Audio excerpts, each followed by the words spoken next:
This webinar is regarding introduction to Java. So let's discuss the today's agenda. Today's agenda is something like, first of all, we're gonna discuss what is Java. Java actually में होती क्या है. Second, need of programming languages. Java एक programming language है, right? Java की तरह काफी सारी programming languages और भी हैं.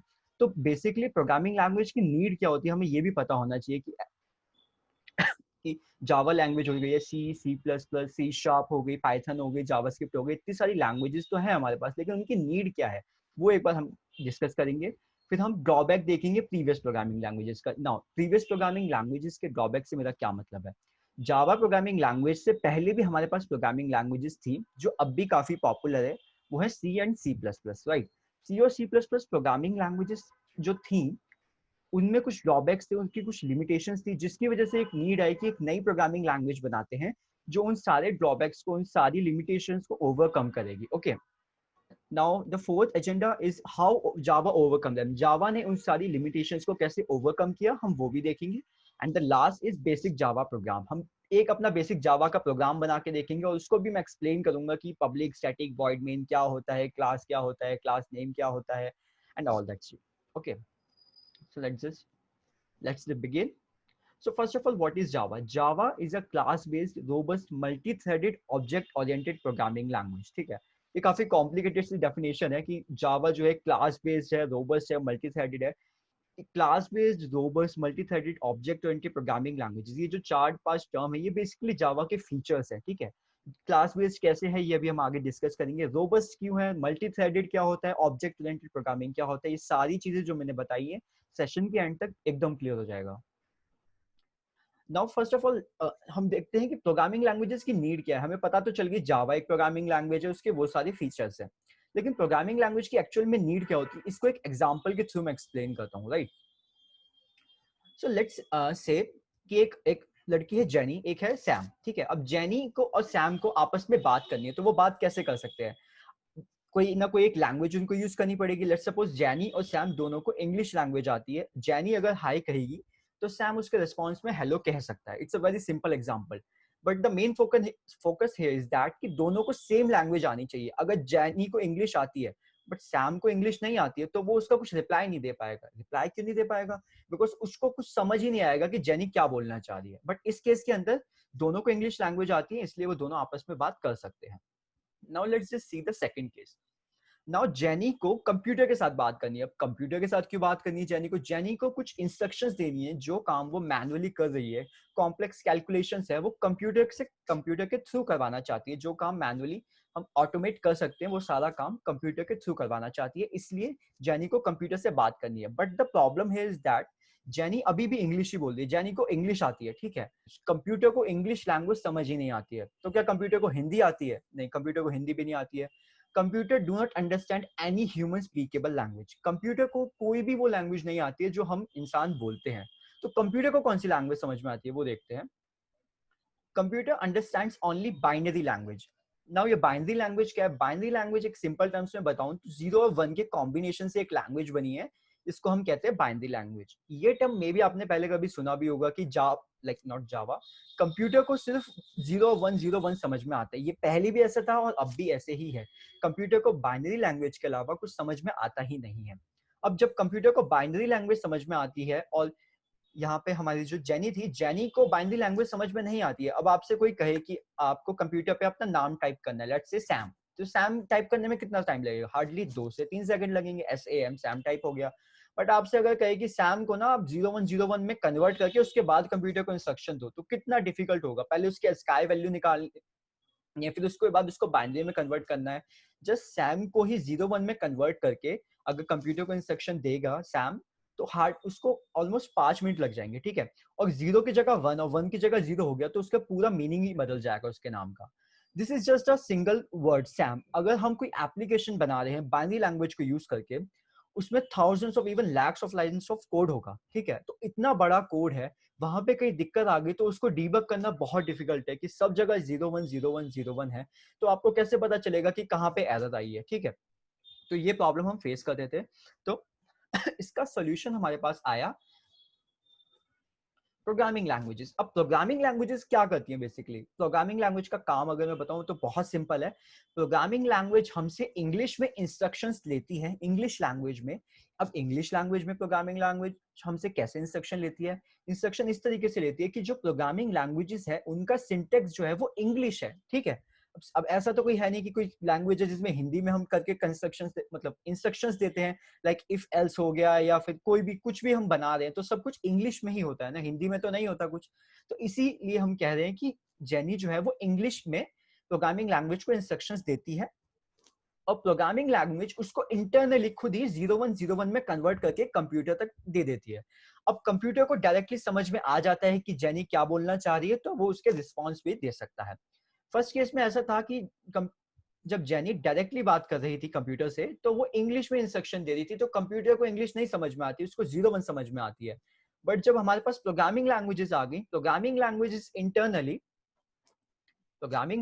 इंटरनली उस इंग्लिश के इंस्ट्रक्शंस को 0 और 1 में कन्वर्ट करता है और वो उसको कंप्यूटर को दे देता है, ठीक है। तो इस वजह से हमारा काम बहुत ज्यादा इजी हो गया। अगर अब हमें कोई कुछ प्रोग्राम एप्लीकेशन बनाई है, उसमें भले कितनी भी लाइंस ऑफ कोड होगा, फर्स्ट ऑफ ऑल वो काफी ज्यादा टाइम कंज्यूमिंग प्रोसेस होता है अगर हम 0 और 1 को यूज करके एप्लीकेशन बनाते। बट अगर हम इंग्लिश के थ्रू बना रहे हैं एप्लीकेशन, इंग्लिश के थ्रू मैं बार बार इसलिए कह रहा हूँ because English he programming languages का सिंटेक्स है, बहुत कॉमन सी बात है ये, ठीक है। बट प्रोग्रामिंग लैंग्वेज के सिंटेक्स के थ्रू अगर हम कोई सॉफ्टवेयर बना रहे हैं तो वो बहुत ही ज्यादा इजी हो जाता है, क्योंकि हमें पता है कि अगर हम कहीं पे इफ लिख रहे हैं तो इफ का मतलब क्या है, कोई ऑब्जेक्ट लिख रहे हैं तो ऑब्जेक्ट का मतलब क्या है। लेकिन अगर 01 के थ्रू एप्लीकेशन बनाइए तो सब जगह 01 है, पता नहीं चलेगा कि कौन से किस लिए यूज हो रहा है, ठीक है। तो आई होप प्रोग्रामिंग लैंग्वेजेस की आप लोगों को नीड क्लियर हो गई है। अगर कोई डाउट है तो आप पूछ सकते हो चैट में अभी, okay. I will explain further now. Programming languages works as a translator between human and the computer. Programming language को हम ये भी कह सकते हैं कि प्रोग्रामिंग लैंग्वेज एक ट्रांसलेटर की तरह काम करती है ह्यूमन और कंप्यूटर दोनों के बीच में।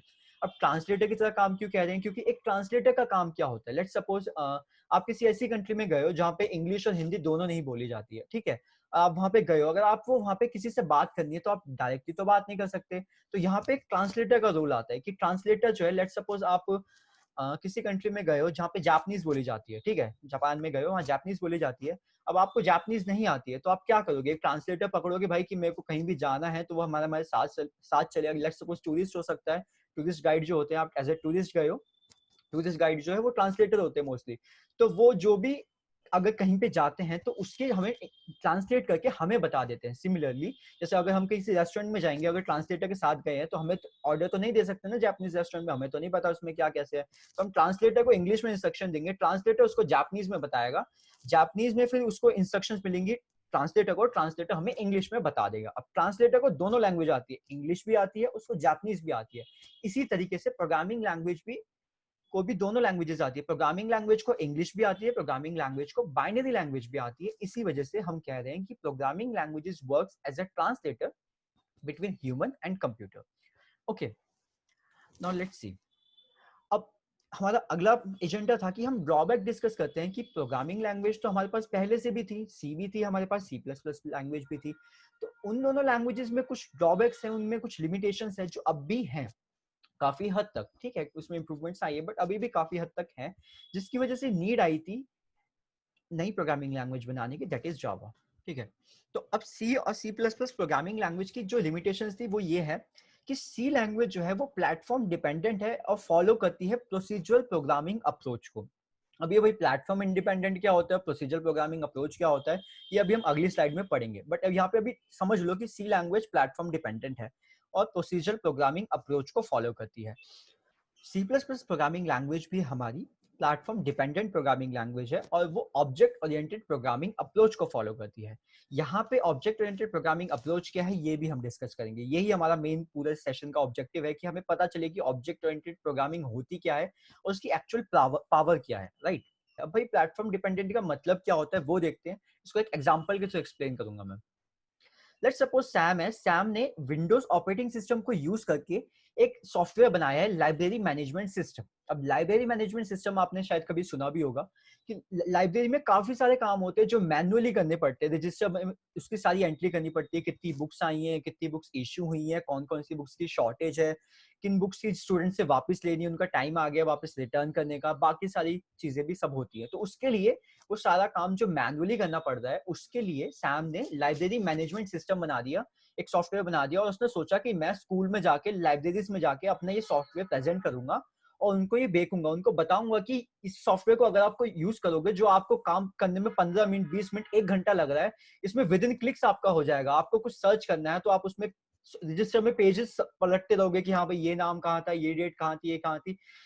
लाइब्रेरी मैनेजमेंट सॉफ्टवेयर को यूज करके, उसकी क्वेरीज को यूज करके, स्ट्रक्चर्ड क्वेरी लैंग्वेज उसके अंदर लगी होगी, ये भी क्या मैं बताऊंगा, मेनली डेटाबेस को यूज करके एक क्लिक के अंदर आप सर्च कर सकते हो कि कोई भी हमें रिजल्ट निकालना है। तो उसने काफी सारे अच्छे अच्छे फीचर्स इसमें एम्बेड करे और सोचा कि चलो इसको किसी स्कूल को बेच के आते हैं और इससे ऑब्वियसली अर्निंग करते हैं, ठीक है। और मार्क माय पॉइंट, ये एप्लीकेशन जो है उसने सी लैंग्वेज को यूज करके बनाई है, फर्स्ट पॉइंट। सेकंड, उसने विंडोज ऑपरेटिंग सिस्टम को यूज किया इस एप्लीकेशन को बनाने के लिए, ठीक है।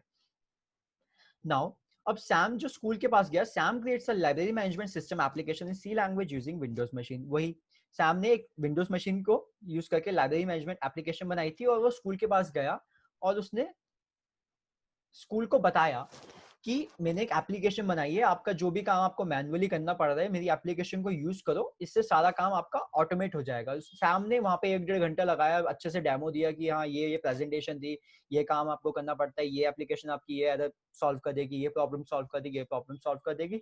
तो स्कूल को वो आइडिया काफी ज्यादा अच्छा लगा कि हाँ यार, इससे हमारी स्कूल की परफॉर्मेंस काफी ज्यादा बढ़ जाएगी, लाइब्रेरी की परफॉर्मेंस काफी ज्यादा बढ़ जाएगी, जो काम हमें मैनुअली करना पड़ रहा है वो हमारा सारा ऑटोमेट हो जाएगा। तो इस वजह से स्कूल को पसंद आया। अच्छा, स्कूल ने कहा ठीक है, तुम अगले हफ्ते आना और अपना ये जो एप्लीकेशन है इसको हमारे ऑपरेटिंग सिस्टम में इंस्टॉल कर देना, ठीक है।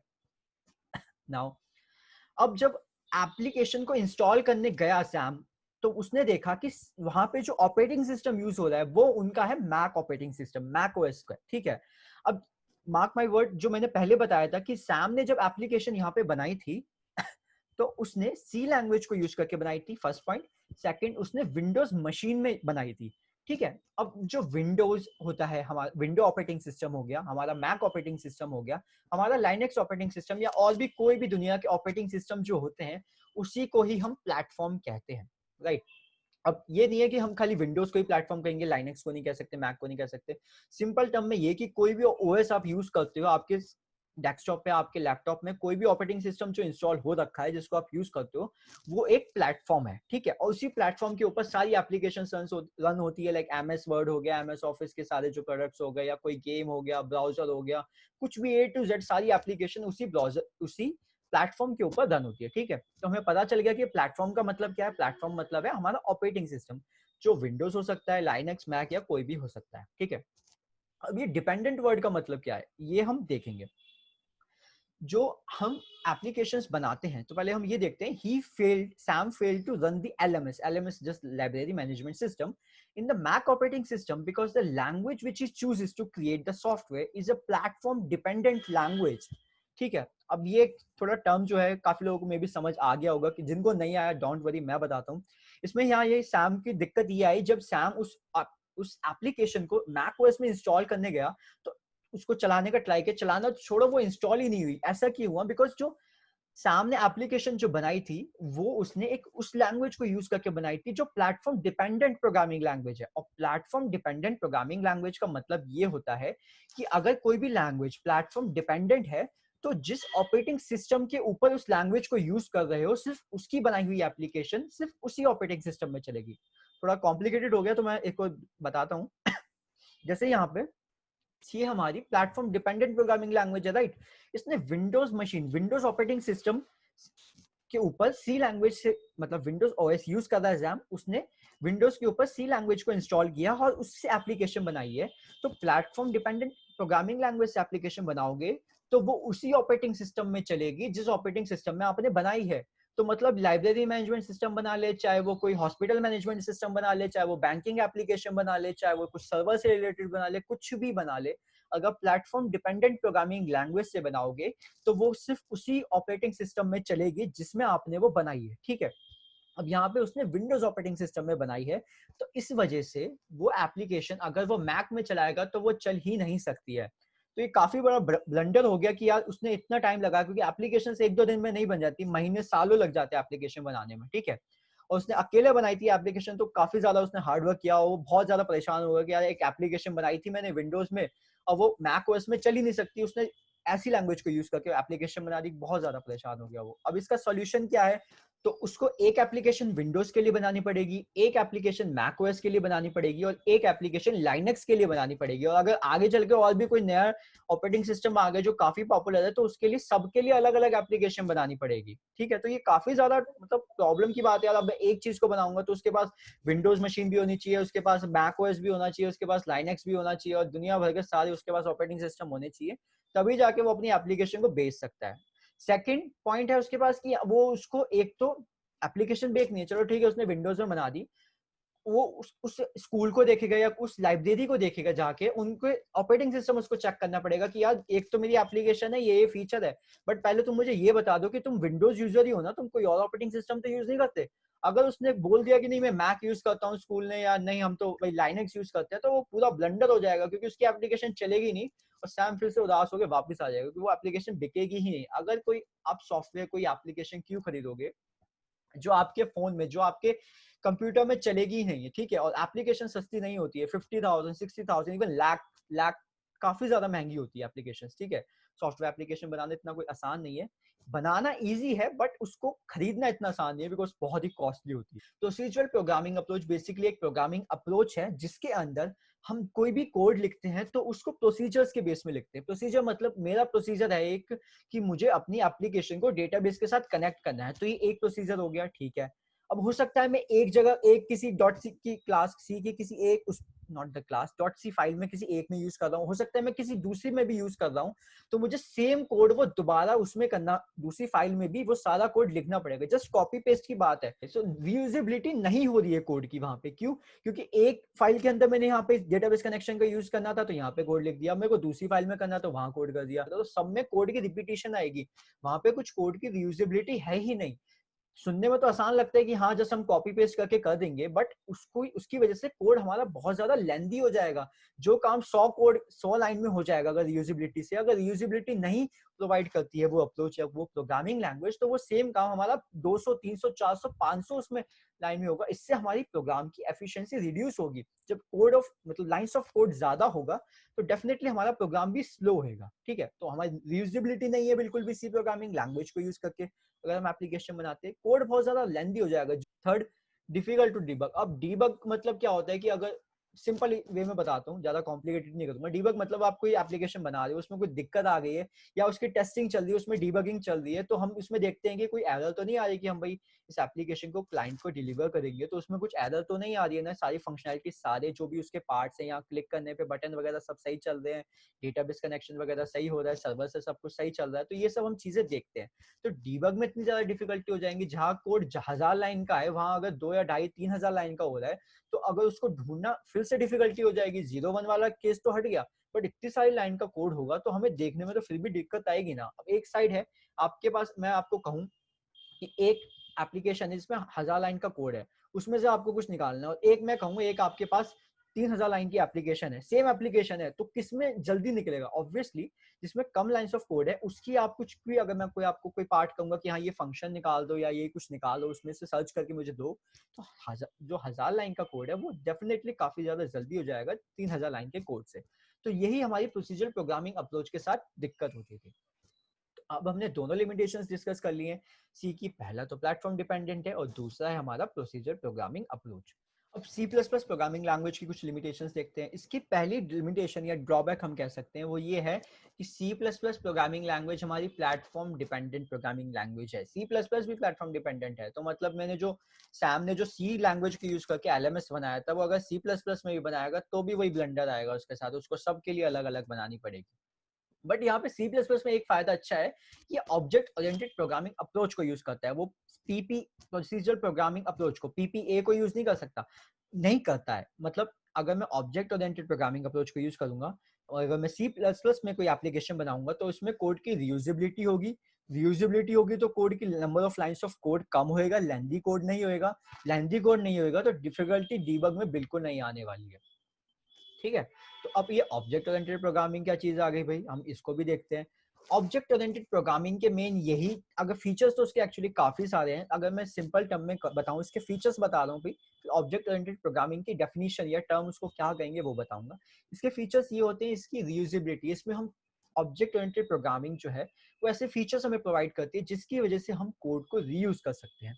Okay, second, object oriented programming काफी ज्यादा सिंपल होती है, ठीक है, एज कम्पेयर टू सी। सी के अंदर पॉइंटर अगर आ गए और पॉइंटर यूज करना पड़ेगा तो बहुत ही ज्यादा दिक्कत हो जाती है, क्योंकि पॉइंटर लोगों को समझ में नहीं आते हैं, और पॉइंटर हमेशा से स्टूडेंट्स के लिए काफी ब्लंडर एक टॉपिक रहा है, जो उन्हें समझ नहीं आता, जो मतलब डिफिकल्ट लगता है फिर उसको छोड़ देते हैं, ठीक है। तो ऐसा जावा के अंदर कुछ ऐसा दिक्कत नहीं है, सी की तरह जावा के अंदर कोई पॉइंटर का नाम का कंसेप्ट है ही नहीं, इसमें होता है हमारा रेफरेंस वेरिएबल्स, वो क्या होते हैं वो भी हम डिस्कस करेंगे।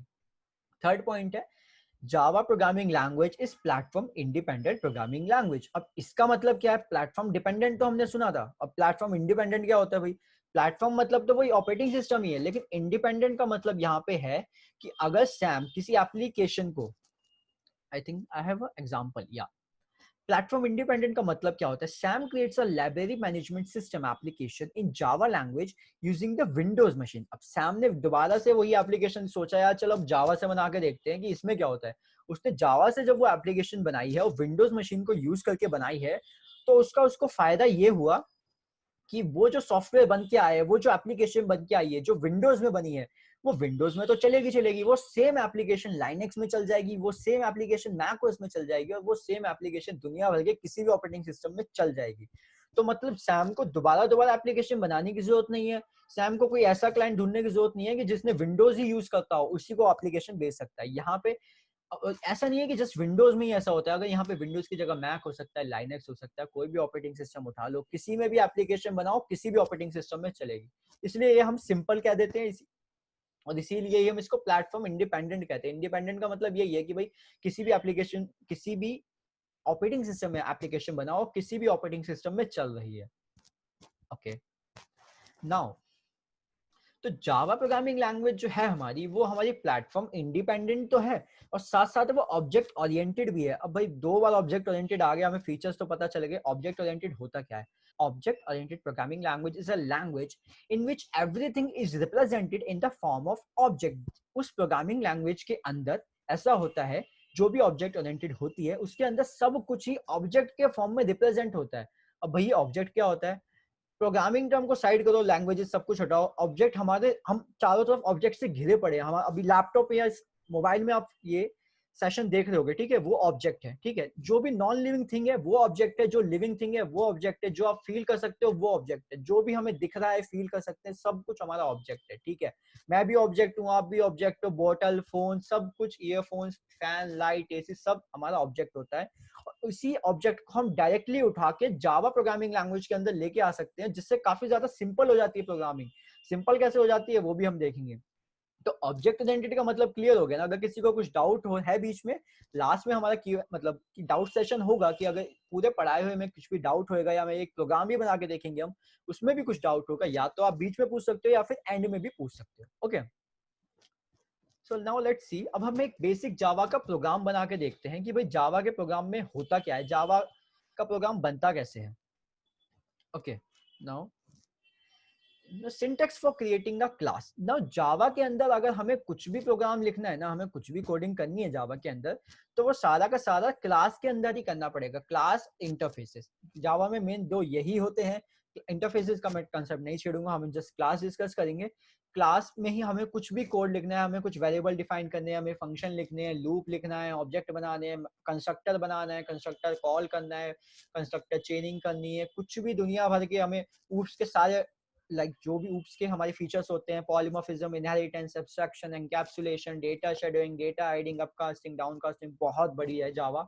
सब कुछ हम क्लास के अंदर ही करेंगे, क्लास के बाहर हम कोई भी एक कोड नहीं लिखते हैं, ठीक है। ये चीज तो पहले क्लियर कर लो। अब इसका सिंटेक्स क्या होता है, ठीक है, और क्लास क्या होती है, पहले तो हम ये भी देखते हैं कि हाँ भाई, ऐसा नहीं है कि जावा प्रोग्रामिंग लैंग्वेज के अंदर की किसी चीज का हमें कुछ नाम दिया गया है ना उन्होंने, तो ये नहीं कि रैंडमली उन्होंने नाम रख दिया, उन वो नाम जो है हमारा रियल वर्ल्ड के साथ इंटर रिलेट करता है। अब अभी मैं जावा को साइड में रखता हूँ और क्लास का रियल वर्ल्ड में एग्जांपल देखते हैं कि एक्चुअल में क्लास होती क्या है, ठीक है। क्लास हम कह सकते हैं किसी अगर एक रूम के अंदर स्टूडेंट्स बैठे हैं और वो सारे के सारे सेम सब्जेक्ट पढ़ रहे हैं, तो हम उसको क्लास कह सकते हैं, राइट? हम स्कूल में जाते हैं थे, लाइक अब तो कोई स्कूल में नहीं होगा आई थिंक, तो हम स्कूल में जाते थे जब 1st to 12th तक लेके सारी क्लासेस होती थी, तो वो उसको हम क्लास क्यों कहते थे? क्योंकि ग्रुप ऑफ स्टूडेंट्स होते थे, 30 25 30 40 जितने भी लोग होते होंगे क्लास में, ठीक है, उतने स्टूडेंट्स होते थे, उतना बैच होता था, उसका एक सेक्शन वगैरह होता था, हाँ क्लास ए, 12th बी, 10th सी, जो भी होता था, ठीक है, सारे स्टूडेंट्स होते थे, सारे एक ही सब्जेक्ट पढ़ते थे, ठीक है, एक अगर हमारा पीरियड चल रहा है मैथ्स का तो सब मैथ्स ही पढ़ रहे हैं, अगर पीरियड हमारा चल रहा है साइंस का तो सब साइंस ही पढ़ रहे हैं, तो हम इसको क्लास कह सकते हैं, राइट? इसमें कोई डाउट नहीं होना चाहिए कि सारे स्टूडेंट्स से भाई सेम ही सब्जेक्ट पढ़ रहे हैं और एक ही टीचर से पढ़ रहे हैं, ठीक है, तो ये क्लास है और ये एक्चुअल एग्जांपल है जो हम सबने फेस किया है, हम सबको पता है, तो मैं जस्ट उसको इंटर रिलेट करके बता रहा हूँ। सिमिलरली अगर मैं अभी मैंने बताया था कि ऑब्जेक्ट ओरिएंटेड का definition थी कि in case of object oriented programming language everything is represented in the form of object, इसके आगे भी थोड़ी definition है, except the primitive data types, and just because of these primitive data types Java is not a truly or pure object oriented programming language। ये क्या है, ये थोड़ा सा एक्स्ट्रा बता दिया मैंने, बट इतना ही ध्यान रखो बिगनर्स के लिए, इतना ये सही है कि ऑब्जेक्ट ओरिएंटेड प्रोग्रामिंग लैंग्वेज वो होती है जिसमें सब कुछ ऑब्जेक्ट के फॉर्म में रिप्रेजेंट होता है। ऑब्जेक्ट कब क्या होता है मैंने बताया, जो भी living thing, non living thing, आप में सब कुछ जो हमें दिख रहा है, जो हम फील कर सकते हैं, सब कुछ ऑब्जेक्ट है। तो उस क्लास के अंदर जो स्टूडेंट्स बैठे हैं वो सारे के सारे ऑब्जेक्ट नहीं हो गए, 25 30 40 50 जितने भी बच्चे बैठे हैं वो सारे ऑब्जेक्ट ही तो है। तो मतलब स्कूल के टाइम पे हम सब ऑब्जेक्ट थे ना, अब अभी भी ऑब्जेक्ट ही, आगे भी ऑब्जेक्ट ही रहेंगे जावा के पॉइंट ऑफ व्यू से, ठीक है। तो वो सब ऑब्जेक्ट है और वो सारे के सारे किसी एक ही सब्जेक्ट को पढ़ रहे हैं, और हम भी ऐसे ही कह रहे हैं कि in which everything is represented in the form of object, और यहाँ पे भी सब कुछ ऑब्जेक्ट के फॉर्म में ही रिप्रेजेंट हो रहा है, तो उसी को हम क्लास कहते हैं। क्लास इन के अंदर हम ये कह सकते हैं class is basically the implementation of encapsulation. और एनकैप्सुलेशन क्या होता है, ये काफी ज्यादा सेशन लंबा चला जाएगा, तो मैं इसको जस्ट ब्रीफ में बताता हूँ। Encapsulation is the process of wrapping up the data member and the member function into a single unit। जब हम data members मतलब variables और member functions यानी method या function, हम कुछ भी कह सकते हैं, ऐसा ये भी कुछ इसमें ये नहीं है कि हाँ भाई जावा में मेथड ही कहते हैं या जावा में फंक्शन ही कहते हैं, आप कुछ भी कह सकते हो यार, बस कई जगह कहते हैं कि हाँ मेथड कहना चाहिए, नहीं जावा में फंक्शन होते हैं, जावा में मेथड होते हैं, आर्ग्यूमेंट होती है, बट इससे कुछ फर्क नहीं पड़ता, कुछ भी कह सकते हो, मेथड कह लो या फंक्शन कह लो। तो एनकैप्सुलेशन की डेफिनेशन क्या है? Encapsulation is the process of wrapping up, binding up the data members and the member function into a single unit, ठीक है। एनकैप्सुलेशन डेटा मेंबर फंक्शंस जो होंगे वो किसी ऑब्जेक्ट के ही होंगे, ठीक है। स्टैटिक डेटा मेंबर्स भी होते हैं, बट वो कंसेप्ट थोड़ा और लंबा चला जाएगा, सेशन को छोटा रखना है, लाइक ब्रीफ में बताऊंगा। तो ऑब्जेक्ट के ही डेटा मेंबर्स और मेंबर फंक्शन होते हैं, ठीक है। अब डेटा मेंबर और मेंबर फंक्शन क्या होते हैं? लेट्स सपोज एक ऑब्जेक्ट, अभी वो चलो मैं एग्जांपल जब डेमो बनाएंगे हम इसको कोड करके देखेंगे, उसको चला के देखेंगे, जब मैं बताता हूँ कि डेटा मेंबर और मेंबर फंक्शंस क्या होते हैं, ठीक है। तो क्लास जो है वो हमारी इंप्लीमेंटेशन है एनकैप्सुलेशन की एक्चुअली। जो मतलब अगर हम क्लास को बना रहे हैं तो डायरेक्टली और इनडायरेक्टली हम एनकैप्सुलेशन को ही इंप्लीमेंट कर रहे हैं। तो मतलब जावा का आप कोई भी प्रोग्राम बना रहे हो तो एनकैप्सुलेशन आप इंप्लीमेंट कर रहे हो। अगर आपसे कोई कहे कि एनकैप्सुलेशन का आपको प्रोजेक्ट बनाना है, कोई क्लास बनानी है, किसी इंटरव्यू में कहो कि एनकैप्सुलेशन का आप एक क्लास बनाओ जिसमें आप एनकैप्सुलेशन को इंप्लीमेंट करके दिखाओ, तो एक क्लास बनाओ जिसमें डेटा मेंबर होंगे, जिसमें मेंबर फंक्शन होंगे, और उसको जस्ट एक ऑब्जेक्ट बनाओ, उस मेथड को ही उसको कॉल कर दो और वो आपका एनकैप्सुलेशन की इंप्लीमेंटेशन हो जाएगी, ठीक है। नाउ ये तो हमने देख लिया syntax for creating a class. अब डेमो प्रोग्राम हम एक बना के देखते हैं, और यहाँ हमने क्लास तक देखा था, राइट। तो एक्सेस मॉडिफायर क्या होता है? यहाँ हमने देखा था syntax for creating a class, हमने क्लास डिस्कस करी। एक्सेस मॉडिफायर क्या होता है? एक्सेस मॉडिफायर हमारे होते हैं public, static, protected and default, ठीक है। ये सारे हमारे एक्सेस मॉडिफायर होते हैं। किसी प्रोग्रामिंग लैंग्वेज में इसको स्पेसिफायर्स भी कहते हैं, बट जावा के अंदर सारे हमारे एक्सेस मॉडिफायर ही होते हैं। तो एक्सेस मॉडिफायर हमारा ये पब्लिक लगा रखा है। पब्लिक का मतलब आप ये समझ लो कि इस क्लास को हम बाहर भी यूज कर सकते हैं। इसके क्लास के अंदर का जो डेटा है, जो हमारे वेरिएबल्स है, जो हमारे फंक्शंस हैं, उन सबको हम बाहर भी, क्लास के बाहर यूज कर सकते हैं। मतलब पब्लिकली है कि आप भाई कोई भी आओ उसको यूज कर सकते हो आप, ठीक है। तो यही हमारा एक्सेस मॉडिफायर है। क्लास कीवर्ड क्यों लगाते हैं? क्योंकि मैंने बताया कि जावा में सब कुछ क्लास के अंदर ही आता है भाई, तो हमें क्लास कीवर्ड तो लगाना पड़ेगा। और कीवर्ड क्या होता है? कीवर्ड हमारे प्री डिफाइंड वर्ड होते हैं। कुछ जावा लैंग्वेज नहीं, हर लैंग्वेज के अपने प्री डिफाइंड वर्ड्स होते हैं, कीवर्ड्स होते हैं, जो उन्होंने फिक्स करके रखे हैं कि भाई आपको क्लास बनानी है ना, तो आपको ये क्लास नाम का कीवर्ड ही लिखना। अब ऐसा नहीं है कि आप क्लास को की जगह कुछ और लिख लोगे, ऑब्जेक्ट लिख लोगे या फिर फंक्शन लिख लोगे तो वो चल जाएगा, ऐसा नहीं है, फिक्स रूल है। अगर आपको क्लास बनानी है तो आपको क्लास कीवर्ड लिखना ही पड़ेगा। एक्सेस मॉडिफायर का ऐसा कोई रूल नहीं है कि हाँ भाई आपको क्लास के साथ साथ आपको एक्सेस मॉडिफायर भी लगाना ही पड़ेगा, ऐसा कुछ नहीं है। अगर आपको आप चाहते हो कि आपकी क्लास के अंदर के जो भी हमारी डिटेल्स है, जो भी हमारा इंस्ट्रक्शंस है, जो भी हमारा डेटा है वो क्लास के बाहर भी यूज कर सके तो हम पब्लिक लगाते हैं, ठीक है। फिर क्लास, उसके बाद हम लिखते हैं स्पेस क्लास का नेम। अब क्लास का नेम काफी ज्यादा मैटर करता है। यहाँ हमने डेमो लिखा। डेमो मतलब होता है कि आप किसी, जैसे ये भी एक काइंड ऑफ डेमो ही चल रहा है, ठीक है। डेमो मतलब क्या होता है कि किसी भी प्रोडक्ट को यूज करने से पहले उसका एक ना हम डेमो लेते हैं कि हाँ यार ये कैसा है, क्या है। ऐसे ही हम प्रोग्रामिंग लैंग्वेजेस में, जैसे ये कोई फिक्स नहीं है कि हमें ऐसी डेमो ही क्लास नाम की क्लास बनाई है। अगर हम कोई टेस्टिंग पर्पस से बनाते हैं, डेमो पर्पस से क्लास बनाते हैं, तो हम उसका नाम डेमो दे देते हैं। ये क्लास का नाम कुछ भी हो सकता है, कुछ भी आप रख सकते हो। इसके कुछ रिस्ट्रिक्शंस होती है कि हाँ नंबर क्या यूज कर सकते हैं, हम नंबर यूज कर सकते हैं, डॉट यूज कर सकते हैं, कौन सा पहले आना चाहिए, कौन सा बाद में आना चाहिए, इसका पूरा एक सेकेंड हमारा एक रूल, सेट ऑफ रूल्स होते हैं, उसके हिसाब से हम क्लास का नाम लिख सकते हैं, ठीक है। First thing. सेकंड थिंग, नाम तो हम कुछ भी लिख सकते हैं, लेकिन हमें ऐसा नहीं करना है कि भाई हम कोई भी क्लास बना रहे हैं उसका नाम डेमो लिख दे। क्लास का नाम हमें उसी वे में लिखना चाहिए कि जो उस क्लास की इंप्लीमेंटेशन है। अब मैं कोई बैंकिंग एप्लीकेशन बना रहा हूँ लेट्स सपोज, ठीक है। अब एक क्लास है जिसके अंदर सारा ना अकाउंट का डेटा हैंडल हो रहा है कि हाँ भाई यहाँ से अकाउंट आ रहा है, डेबिट हो रहा है, क्रेडिट हो रहा है, ठीक है, इतना इसका पैसा है, ये है वो है। तो ये क्या है, ये अकाउंट क्लास है हमारी, ठीक है। या हम बैलेंस क्लास भी कह सकते हैं, बैलेंस ज्यादा अच्छी लगे कि हाँ कि डेबिट क्रेडिट होता है, सब बैलेंस के अंदर आएगा, ठीक है। तो बैलेंस क्लास है एक्चुअल में। इसकी हम खुद ही फंक्शनैलिटी देखेंगे तो क्या है, ये बैलेंस सारा इसमें हो रहा है ना, डेबिट हो रहा है, क्रेडिट हो रहा है, ये सब चीजें हो रही है। तो हम यहाँ पे क्लास का नाम रख देंगे बैलेंस। हमें नाम ऐसा ही क्यों रखना चाहिए जो उससे रिजेंबल हो। ऐसा ही एक प्रोग्रामिंग स्टैंडर्ड कह सकते हो, जाकि हमें पता चल जाए कि अब प्रोग्रामिंग अभी एक छोटे मोटे प्रोग्राम बनाओगे तो एक क्लास होगी, हार्डली 2-3 क्लास हो जाएगी अगर इनहेरिटेंस वगैरह यूज कर रहे हो। लेकिन जब रियल वर्ल्ड एप्लीकेशंस बनाओगे तो उसमें 50, 60, 100, 200, 300, 400 क्लासेस, क्लासेस का कोई एंड ही नहीं है, कितनी भी क्लासेस बन सकती है। अब 200, 300 क्लासेस, अब उसमें से आपको देखना है कि आपने नाम रख दिया रैंडमली, कि यार डेमो रख दिया, डेमो 1 रख दिया, डेमो 2 रख दिया। अब आपको देखना कि यार कि मेरे को ना डेमो, तो सारी क्लासेस का नाम है। अब जो बैलेंस वाली थी ना, आपका पूरी एप्लीकेशन बन गई, किसी तरह आपने रट्टा मार रखा था कि यहाँ डेमो 4 वाली मेरी बैलेंस है, डेमो 6 वाली मेरी अकाउंट है, डेमो 5 वाली मेरी लॉग इन लॉग आउट, जो भी है आपने रट्टा मार रखा कि हाँ ऐसे ऐसे कर लूंगा मैं, तो मेरे को याद रहेगा। अब आपका जब एप्लीकेशन बन गई, ठीक है, वो डिलीवर भी हो गई, सब चल रही है। अब उसमें कोई बग आ गई, ठीक है। अब डिबगिंग के लिए आपके पास वो एप्लीकेशन आई कि 6 महीने बाद आपको आया कि हाँ ये इसमें बग आ रही है, उनको एक फीचर ऐड ऑन कराना है। अब 6 महीने बाद आपको याद रहेगा कि आपने कौन सी क्लास का नाम क्या रखा था। नाम तो सबका आपको डेमो वैमो कुछ भी ABC कुछ भी रख दिया, तो ऐसे ही समझ में नहीं आएगा। अब एक एक क्लास को खोल के देखना पड़ेगा कि यार इसमें क्या फंक्शनैलिटी, नहीं ये वाली नहीं थी, नहीं ये वाली नहीं थी। अब लेट्स सपोज आप स्टार्टिंग से देख रहे हो, वो क्लास एंड में है, तो 200 बार फाइल खोलोगे, उसे बंद करोगे, देखोगे क्या है क्या नहीं है। इससे सबसे अच्छा सिंपल प्रोसेस है, स्टैंडर्ड को फॉलो करो। क्लास का नाम वही रखो जो उसकी फंक्शनैलिटी है। अगर क्लास में अकाउंट्स रिलेटेड काम हो रहा है तो उसका नाम अकाउंट रखो। अगर क्लास में एम्प्लॉय रिलेटेड काम हो रहा है तो उसका नाम एम्प्लॉय रखो। अगर क्लास में बैलेंस रिलेटेड काम हो रहा है तो बैलेंस रखो। ये जस्ट एक एग्जांपल दे रहा हूँ, किसी भी तरीके का आपके क्लास में काम हो रहा है तो आप जस्ट उसका ही रिलेटेड नाम रखो। अब उसके बाद हमारे आते हैं पैरेंथेसिस ब्रेसेस। अब ये भी एक, जैसे क्लास, हर क्लास के अंदर भाई क्लास कीवर्ड लिखना पड़ेगा, क्लास का नाम देना पड़ेगा। सिमिलरली अगर कुछ भी कोड लिखना है तो हमें ब्रेसेस के अंदर ही लिखना पड़ेगा। इसके बाद अगर हम कुछ भी कोड लिखेंगे तो हमें एरर आएगी। इसके बाद हम क्या लिख सकते हैं, इसके बाद हम लिख सकते हैं एक तो ये पब्लिक क्लास डेमो लिख सकते हैं, हम इंपोर्ट स्टेटमेंट लिख सकते हैं, या हम पैकेज की कमांड दे सकते हैं, package P1, package P2, package accounts वगैरह, क्या ये सब चीजें दे सकते हैं। इन तीनों चीजों को छोड़ के बेसिस के बाहर हम कुछ भी नहीं लिख सकते हैं, ठीक है। तो अब एक काम करते हैं, हमें काफी ज्यादा एक बेस बन गया। अब एक इस प्रोग्राम को हम बना के देखते हैं, इसको अपनी एक आईडीई में चलाएंगे, इंटीग्रेटेड डेवलपमेंट एनवायरनमेंट में चलाएंगे।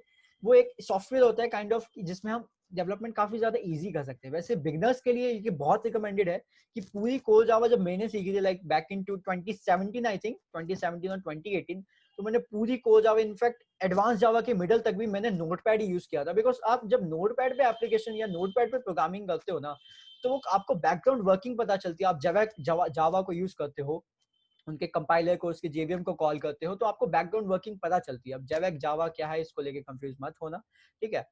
ये बेसिकली प्रोग्राम चलाने के लिए काम आते हैं, इतना समझ लो, ऊपर ऊपर से ओवरव्यू दे रहा हूँ, ठीक है।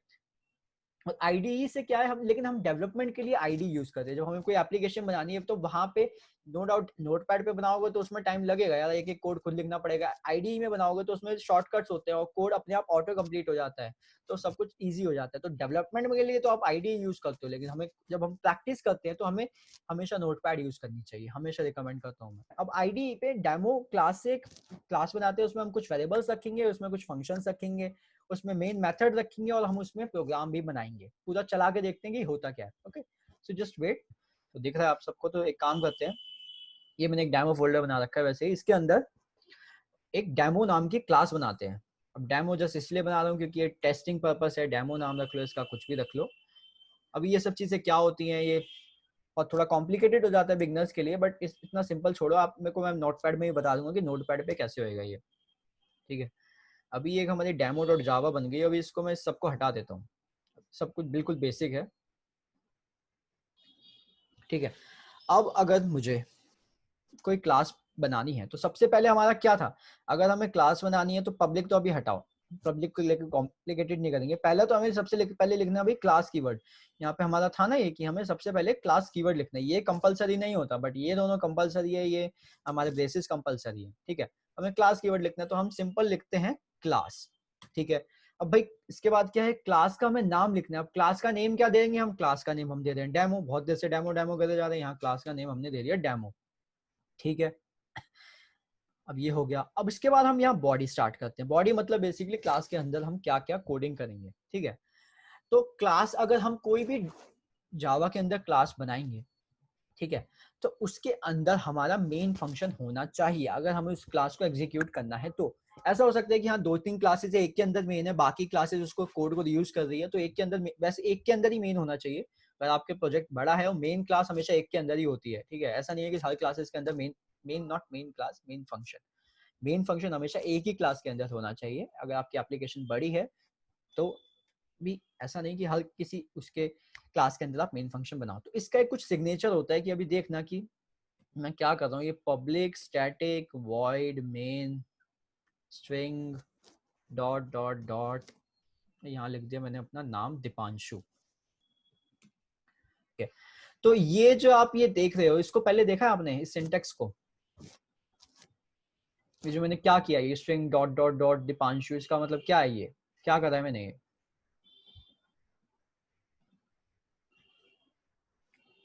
सर इसकी जगह स्ट्रिंग आर्गुमेंट दिखाया है, सॉरी जगह पे स्ट्रिंग arg। हाँ स्ट्रिंग arg, हाँ स्ट्रिंग arg होता है। वो क्या होता है, स्ट्रिंग आर्ग्यूमेंट आपने कहा, तो ये स्ट्रिंग डॉट डॉट डॉट मैंने क्या किया, ये सिंटेक्स आपने देखा है पहले, यूज किया है इसको, नो सर। नहीं किया है आपने। बाकी चैट में जो लोग बोल नहीं पा रहे, शर्मा रहे हैं, वो चैट करके बता सकते हो आपकी, आपने किसी ने यूज करा है भाई, कि मैं पहली बार ही बता रहा हूँ, किसी ने तो यूज करा होगा। Dhanashree Singh no, what about Priya, Pankaj Sharma, Shubhangi, Sojiya, no sir, okay, Pankaj Singh no, Sojiya, Ruchi, किसी ने नहीं कर रखा। ये प्राइवेट में कौन कहता है नो नो सर नहीं करा, ठीक है नहीं कर रखा ना, तो मैं बताता हूँ। ये जो हमारा इस सिंटेक्स का, ये जो हमारा सिंटेक्स आया है, इसको हम कहते हैं वेरिएबल लेंथ आर्ग्यूमेंट। इसको हम क्या कहते हैं, इसको हम कहते हैं वेरिएबल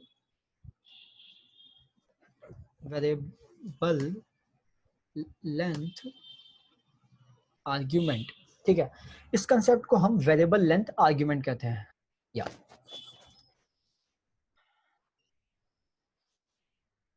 इस कंसेप्ट को हम वेरिएबल लेंथ आर्ग्यूमेंट कहते हैं। ठीक है, जिन लोगों को नहीं पता ये क्या किया है, ये वेरिएबल लेंथ आर्ग्यूमेंट है। इसका यूज क्या होता है वो मैं बताऊंगा, लेकिन ये काफी लोगों को नहीं पता होता है। और ये अभी जो हमारा लेटेस्ट वर्जन चल रहा है, आई थिंक जेडीके 15 है, जो मैंने लास्ट चेक करा था, अभी रिसेंट का तो मुझे पता नहीं, मैंने 1 डेढ़ महीने पहले देखा था, तो जेडीके 15 है वर्जन। ठीक है, और ये जो हर वर्जन के साथ क्या होता है कि नई नई फंक्शनैलिटीज, नए नए फीचर्स ऐड ऑन होते रहते हैं जावा के अंदर। ठीक है, तो जेडीके 15 जो वर्जन है चल रहा है हमारा, और ये जो वेरिएबल लेंथ आर्ग्यूमेंट जो ये हमारा ये जो फीचर है, ये हमारा जो सिंटेक्स है ना, ये जेडीके 5 वर्जन में आया था, 1.5 के अंदर, मतलब 10 वर्जन पहले आया था।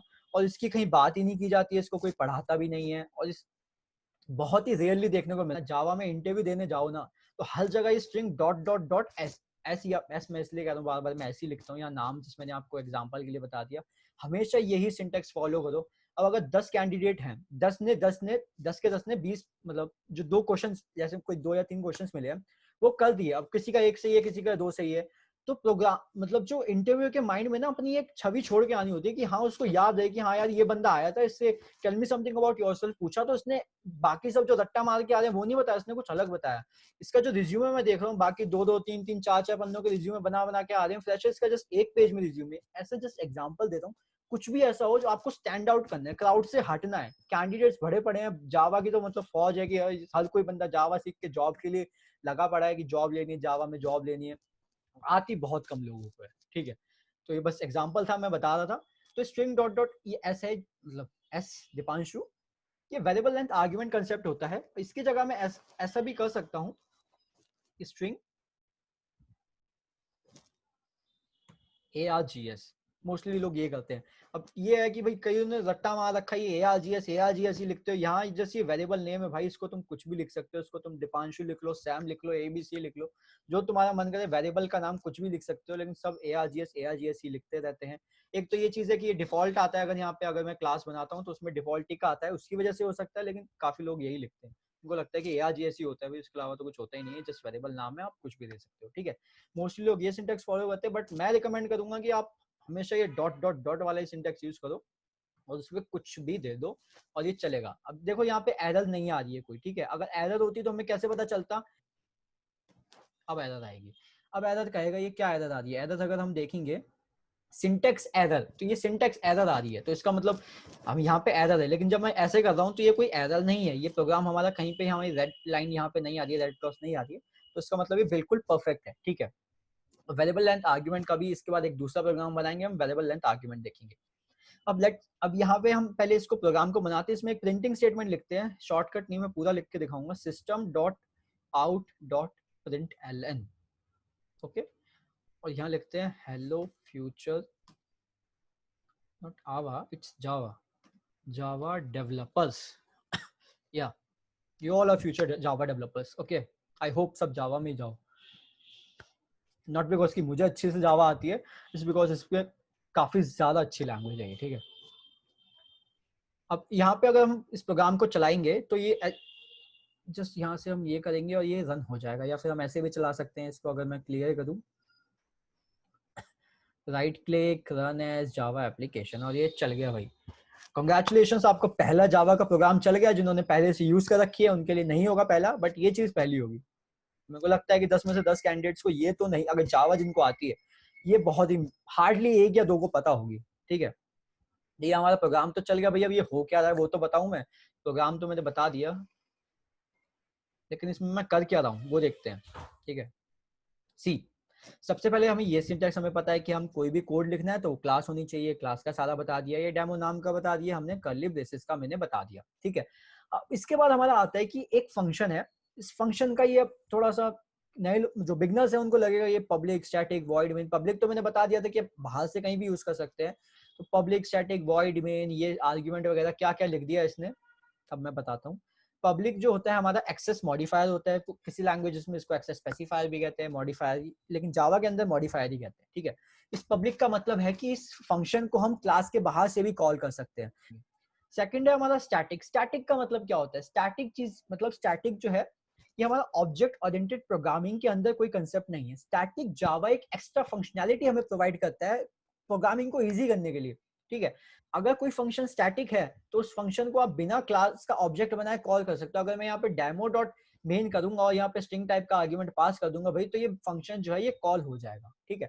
इसका मतलब स्टैटिक होता है। अगर आपको कोई फंक्शन बनाना है जो बिना ऑब्जेक्ट के कॉल करना है, उसको स्टैटिक बना दो, ठीक है। अब बिना ऑब्जेक्ट के फंक्शन क्यों कॉल करेंगे हम, बिना ऑब्जेक्ट के फंक्शन हम तब कॉल करते हैं जब वो फंक्शन के अंदर हम कुछ ऐसा कोड लिख रहे हैं, उसकी फंक्शनैलिटी कुछ ऐसी है जो किसी ऑब्जेक्ट से पर्टिकुलर रिलेटेड नहीं है, ठीक है।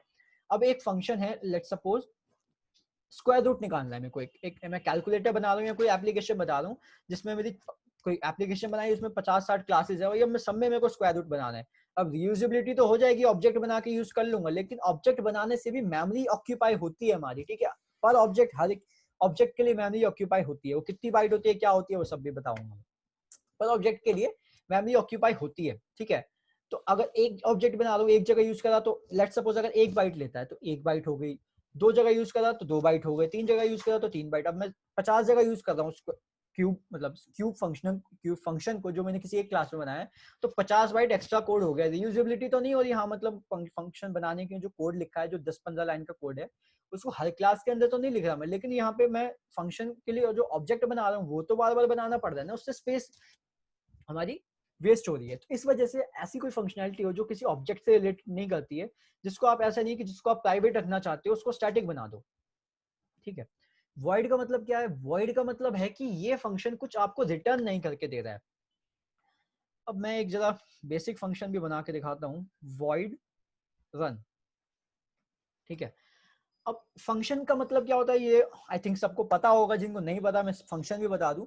फंक्शन एक वो पहले एक फंक्शन का एक पहले तो सिंटैक्स होता है वॉइड। वॉइड होता है, वॉइड का मतलब होता है नल, जीरो।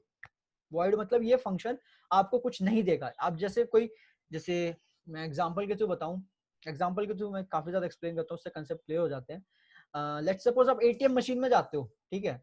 तो आप एटीएम मशीन में गए तो आप अपना कार्ड इंसर्ट करोगे, आप अपना पिन डालोगे, तो एटीएम मशीन आपको कुछ देती है, क्या कैश निकालेगी, एक बार रिसीप्ट दे देगी, ठीक है।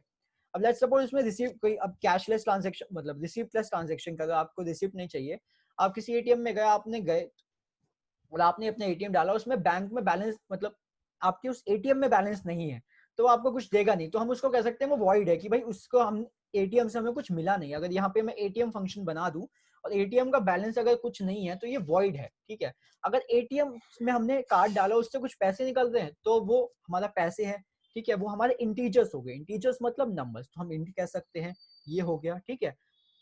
अगर लेट्स सपोज एटीएम जो है वो हमारे पॉइंट में भी पैसा देती है कि हाँ भाई 50 रुपए 10 पैसे, तो हम उसको फ्लोट या डबल लिख सकते हैं, क्योंकि अगर हमें डेसिमल में वैल्यू चाहिए तो ऐसे चाहिए। अगर हमें रिसीप्ट निकालनी है, रिसीप्ट हमारी इंग्लिश में आएगी भाई, तो हम यहाँ पे हम ऐसे कर सकते हैं, हम इसको स्ट्रिंग कर सकते हैं, तो हमें इंग्लिश में रिसीप्ट मिल जाएगी। तो ये जस्ट हमारा रिटर्न टाइप होता है फंक्शन का, ये कुछ भी हो सकता है।